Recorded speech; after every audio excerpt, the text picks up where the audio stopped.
안녕하세요. 김형석입니다. 제가 올해로 100세를 넘게 살다 보니 사람들은 제게 묻곤 합니다. 교수님, 인생에서 가장 소중한 것이 무엇입니까? 혹은 어떻게 하면 후회 없는 노년을 보낼 수 있습니까? 하고 말이죠. 사실 40이 넘고 쉰줄에 들어서면 인생은 더 이상 무언가를 채우는 시간이 아닙니다. 오히려 무엇을 버려야 할지 고민해야 하는 시기지요. 특히 쉰이라는 나이는 인생의 정오를 지나 저녁 노후를 준비하는 시기 아닙니까? 이때 우리가 누구와 곁에 있느냐는 단순히 외로움의 문제가 아닙니다. 그것은 남은 생의 품격과 내가 평생 쌓아온 복과 덕을 지키는 일과 직결됩니다. 저는 오늘 여러분께 조금은 아프지만 꼭 필요한 이야기를 하려 합니다. 쉰이 넘었다면 당신의 기운을 갉아먹고 복을 앗아가는 새 부류의 사람들과는 미련 없이 인연을 끊어야 합니다. 흔히들 나이가 들면 인맥이 자산이라고들 하죠. 하지만 그것은 젊은 시절의 이야기입니다. 쉰 이후의 인맥은 양보다 질이 중요합니다. 내 영혼을 피폐하게 만드는 사람들을 곁에 두는 것은 마치 밑 빠진 독에 소중한 인생의 물을 붓는 것과 같습니다. 여러분 한번 생각해 보세요.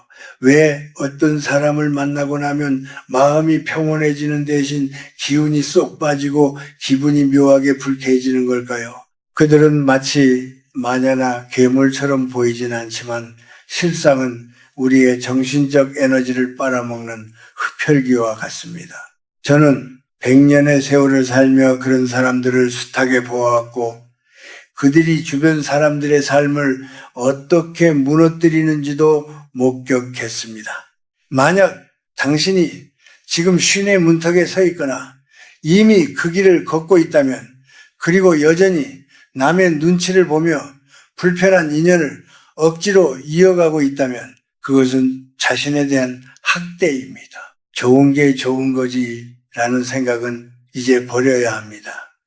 그 안일함이 당신의 노년을 고독과 고통으로 몰아넣을 수 있기 때문입니다. 제가 살아보니 인생은 결국 나 자신으로 돌아가는 여행이더군요. 그 여행 가방에 오물을 담아줄 사람들을 굳이 태우고 갈 필요가 있겠습니까? 지금부터 제가 드리는 말씀은 단순히 사람을 미워하라는 뜻이 아닙니다. 당신의 남은 삶을 지키고 진정한 평안에 이르기 위한 지혜로운 선택에 관한 이야기입니다. 자, 이제 마음을 비우고 제 이야기에 귀를 기울여 보십시오. 우리가 왜 지금 당장 그들과 결별해야 하는지, 그리고 그 결단이 당신의 운명을 어떻게 바꿀 수 있는지 말입니다. 이 깨달음은 아마 여러분이 지금까지 들어왔던 어떤 성공 처세술보다 더 절실하고 실질적인 도움이 될 것입니다. 이것은 100년을 살아온 한 노인이 당신의 앞날이 조금 더 맑고 고요하기를 바라는 간절한 마음으로 건네는 진심입니다. 첫 번째로 우리가 멀리해야 할 부류는 바로 과거의 불행을 훈장처럼 달고 살며 끊임없이 타인을 원망하는 사람들입니다. 쉰이라는 나이는 앞만 보고 달려오던 걸음을 잠시 멈추고 내면을 들여다봐야 하는 시기인데 이런 사람들은 당신을 자꾸만 지나간 과거의 대프로 끌어당깁니다. 그들과 대화를 나누다 보면 공통적인 특징이 있습니다. 세상은 늘 불공평하고 자신은 언제나 피해자이며 지금의 불행은 모두 부모 탓, 배우자 탓 혹은 시대를 잘못 만난 탓이라고 말합니다. 물론 사람이 살다 보면 억울한 일을 겪을 수도 있고 가슴에 맺힌 응어리가 있을 수도 있습니다. 하지만 쉰이 넘어서까지 그 멍에를 내려놓지 못하고 주변 사람들에게 도끼를 뿜어내는 것은 전혀 다른 문제입니다. 심리학에서는 이를 부정적인 감정전이라고 부릅니다만 저는 이것을 영혼의 오염이라고 부르고 싶습니다. 이런 사람들은 당신의 공감 능력을 악용합니다. 당신이 선한 마음으로 그들의 이야기를 들어주고 위로를 건네면 그들은 고마워하기는커녕 당신의 맑은 에너지를 빨아들여 자신의 시커먼 감정을 채우려 듭니다. 결국 그들을 만나고 돌아오는 길에 당신이 느끼는 것은 보람이 아니라 형용할 수 없는 피로감과 허무함일 것입니다. 제가 100년을 살며 깨달은 진리 중 하나는 행복은 전염되기도 하지만 불행은 훨씬 더 빠르고 강력하게 전염된다는 사실입니다. 특히 쉰 이후에는 우리 몸의 면역력만 떨어지는 것이 아니라 마음의 면역력도 약해지기 마련입니다. 젊었을 때는 그런 부정적인 이야기를 들어도 툭툭 털어낼 힘이 있었을지 모르나 이제는 아닙니다. 타인의 원망과 한탄을 받아주는 것만으로도 당신의 귀한 복이 깎여나갑니다. 우리의 삶은 마치 흐르는 강물과 같아서 뒤로 되돌릴 수 없습니다. 그런데 과거에 갇힌 사람들과 함께 있으면 당신의 강물도 흐르지 못하고 고여서 쏟게 됩니다. 그들은 당신이 새로운 희망을 이야기할 때마다 그게 되겠어? 나도 해봤는데 안 돼 라며 당신의 의지마저 꺾어버립니다. 이것이 바로 제가 그들을 마주하는 것만으로도 훅득 복덕이 사라진다고 말씀드리는 이유입니다. 여러분, 냉정하게 들릴지 모르지만 50이 넘었다면 이제는 타인의 불행을 대신 짊어지는 일을 그만두어야 합니다. 그것은 진정한 자비가 아닙니다. 오히려 그들이 스스로 자신의 삶을 책임질 기회를 뺏는 것이며 동시에 당신의 노년을 망치는 길입니다. 자신의 상처를 스스로 치유하려 노력하지 않고 타인에게 배설하듯 쏟아내는 사람과는 거리를 두십시오. 그들이 당신을 이기적이라고 비난할지도 모릅니다. 하지만 기억하십시오. 당신의 마음이라는 정원을 지킬 수 있는 사람은 오직 당신뿐입니다. 잡초를 뽑아내지 않으면 아름다운 꽃은 결코 피어날 수 없습니다. 이제 그만 그들의 원망 섞인 목소리에서 당신의 귀를 닫으십시오. 그리고 그 빈자리에 당신의 영혼을 평온하게 해줄 고요함과 긍정의 소리를 채워 넣으시길 바랍니다. 그것이 쉰 이후의 삶을 풍요롭게 만드는 첫 번째 비밀입니다. 두 번째로 우리가 단호하게 끊어내야 할 부류는 바로 당신의 인생에 함부로 침범하여 사사건건 판단하고 가르치려 드는 사람들입니다. 우리는 이런 이들을 흔히 주변에서 쉽게 만날 수 있죠.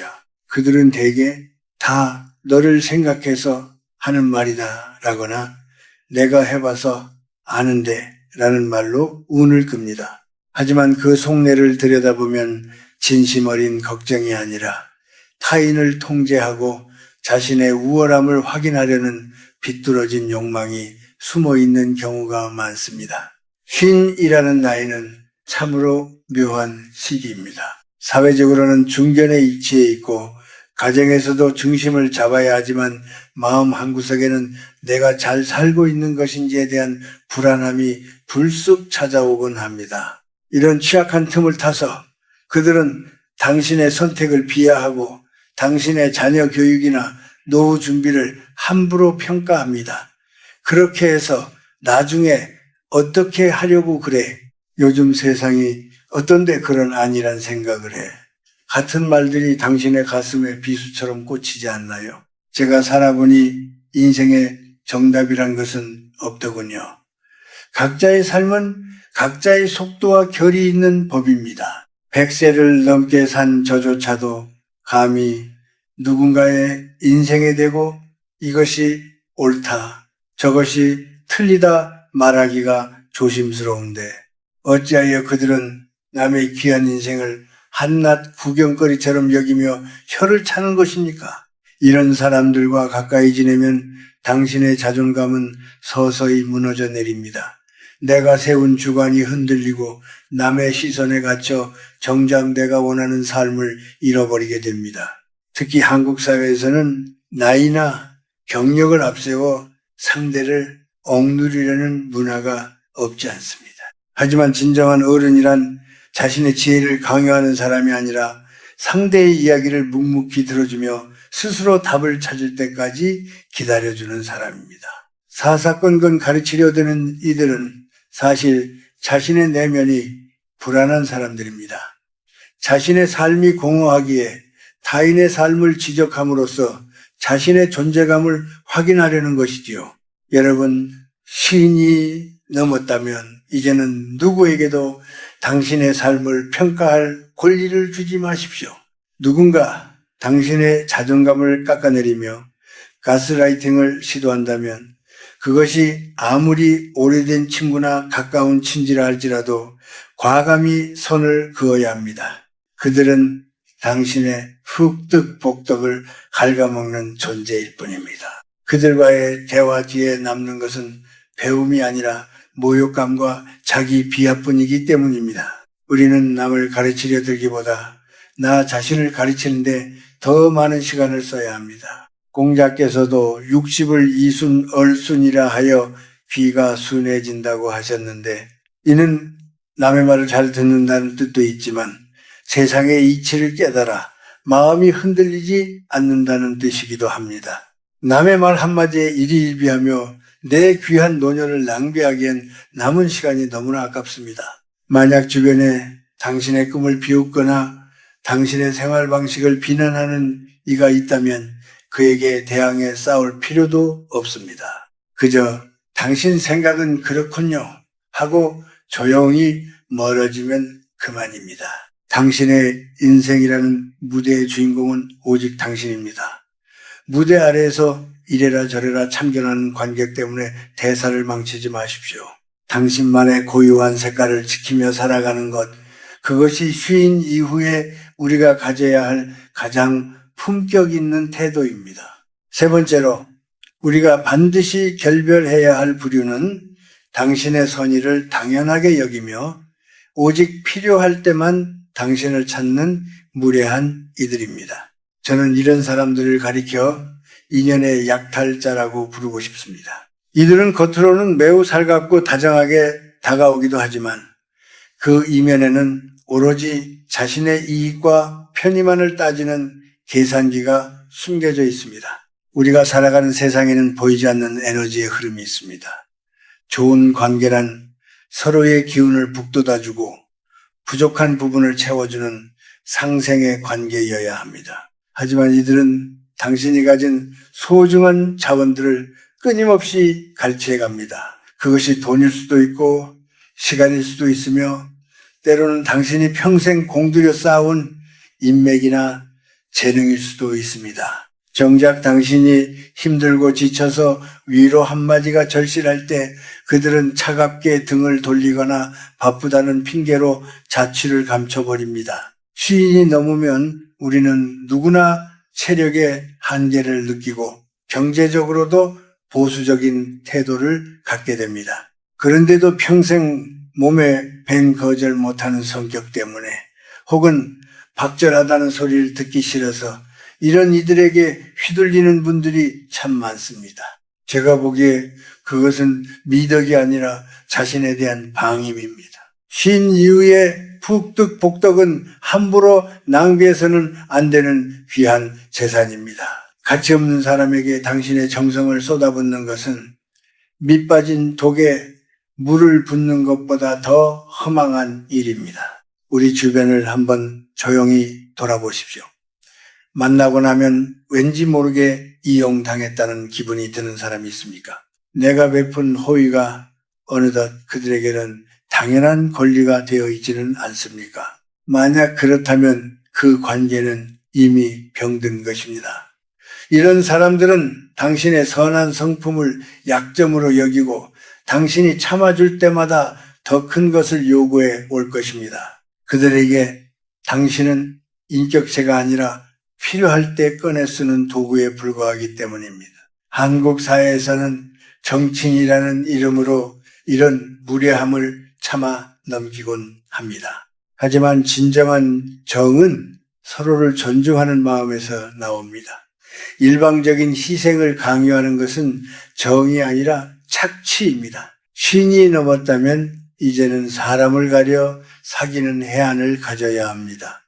나를 귀하게 여기지 않는 사람에게 나를 내어주는 행위는 내 영혼을 헐값에 파는 것과 같습니다. 저는 100년을 살며 수많은 성공과 실패를 보았습니다. 그 중에서도 가장 안타까운 것은 평생 성실하게 덕을 쌓아온 분들이 노년에 이르러 이런 무례한 이들에게 상처받고 마음의 문을 닫아버리는 경우였습니다. 그들은 당신의 물질을 빼앗아갈 뿐만 아니라 사람에 대한 신뢰와 세상에 대한 온기까지 앗아갑니다.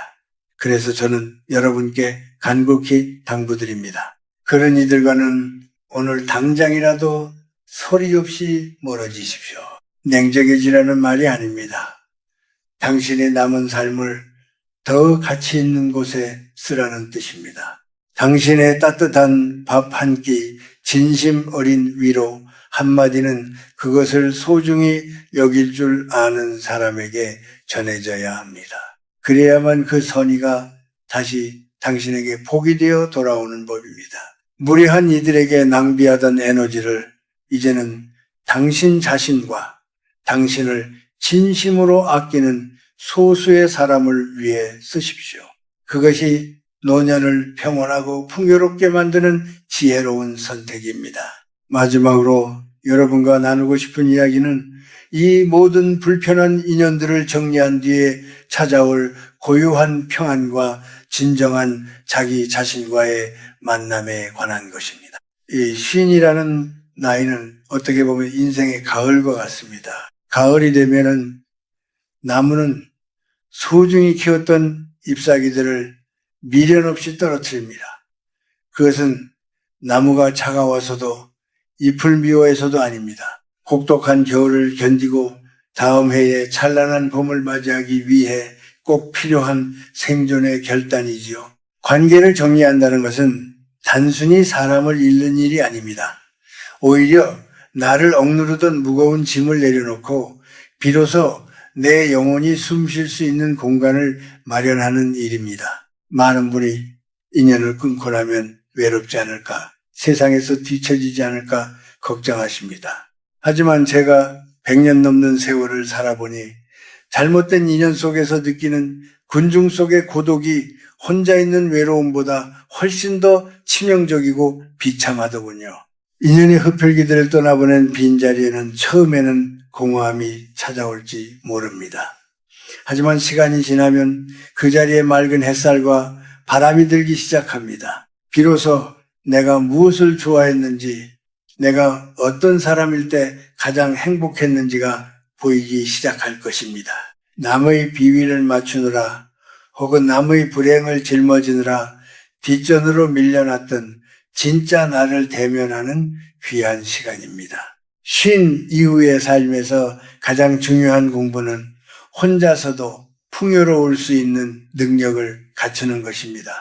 저는 이것을 고독의 즐거움이라 부릅니다. 누군가에게 의지하거나 타인의 인정을 갈구하지 않아도 책 한 권을 읽고 차 한 잔을 마시며 스스로 만족할 수 있는 상태, 그것이 바로 성숙한 인간이 도달할 수 있는 최고의 경지입니다. 그런 평온한 마음 상태를 유지할 때 비로소 맑은 기운이 몸에 깃들고 우리가 말하는 흑득, 복덕도 자연스럽게 쌓이게 됩니다. 이제 주변을 정리하고 남은 인생의 후반전은 오직 당신을 위해 쓰십시오. 무례한 요구에는 단호하게 아니오라고 말하고 나를 깎아내리는 말에는 귀를 닫으십시오. 대신 당신의 마음을 따뜻하게 데워줄 수 있는 소소한 일상과 말하지 않아도 마음이 통하는 소수의 진실한 인연에만 집중하십시오. 그것이 100세를 산 제가 깨달은 노년을 가장 품격 있게 보내는 비결입니다. 여러분, 인생의 저녁 노을은 아침 햇살만큼이나 아름답습니다. 그 아름다운 시간을 어두운 그림자들에 내어주지 마십시오. 오늘 제가 드린 말씀이 당신의 남은 길에 작은 등불이 되기를 바랍니다. 쉰 이후에 당신의 삶이 더 이상 타인에 의해 흔들리지 않고 깊고 푸른 바다처럼 고요하며 풍성하기를 진심으로 기원합니다. 오랜 시간 제 이야기에 귀 기울여 주셔서 감사합니다. 여러분은 그 자체로 충분히 귀하고 소중한 사람입니다. 그 사실을 잊지 말고 남은 생을 당당하고 평온하게 살아가시길 바랍니다. 마음의 평안이 곧 당신의 가장 큰 복이 될 것입니다.